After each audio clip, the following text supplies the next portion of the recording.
Nigel Farage excitedly waved his hands in the air while praising the UK's chief Brexit negotiator David Frost for getting the upper hand. Nigel Farage jumped for joy as he explained how UK's chief Brexit negotiator David Frost gave a passionate speech in Brussels where he explained how Britain has upper hand. The Brexit Party leader noted Mr Frost stated clearly the UK is seeking an EU-Canada-style trade deal. Speaking on his LBC show, Mr Farage said, "Let me be nice about Boris Johnson's government."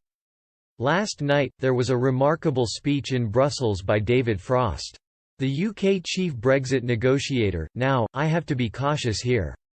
Because I sat in this chair back in early 2017 when Theresa May gave her Lancaster House speech, and I listened to words and phrases that I've been uttering for 20 years, and being condemned and called all sorts of nasty things. And she was saying them, and I thought, wow, this is it, it's going to happen, yippee, he continued, and of course, it all went horribly, desperately, very badly wrong. Luckily, I did smell a rat in time and did something about it. So I have to say this with some degree of caution, having been very badly burnt before. But there is a difference here. This speech wasn't designed for UK domestic political audience. This speech was given by David Frost in Brussels. And he made it absolutely clear that we seek an EU-Canada-style trade deal, one that abolishes most tariffs, makes inroads into services. Mr Frost declared the UK will soon have a huge advantage over the EU in his speech on Monday.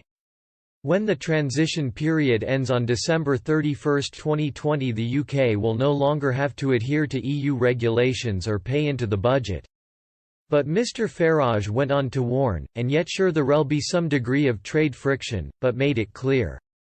We will not have regulatory alignment because that was the whole point of the Brexit vote. The whole point was, we should be able to make our own rules. He said he wants us to be treated as such. He said we become, and this is the bit I couldn't believe I was so pleased about, an independent country. I mean, wow, this is proper stuff. And he said that actually, that if we finished up, aligned, that consent for the democratic process in the United Kingdom would snap finally, and dramatically, and that I think, is an acknowledgement. We potentially now got the upper hand in these negotiations, and David Frost, you keep playing your cards this way and they're going to come running to you.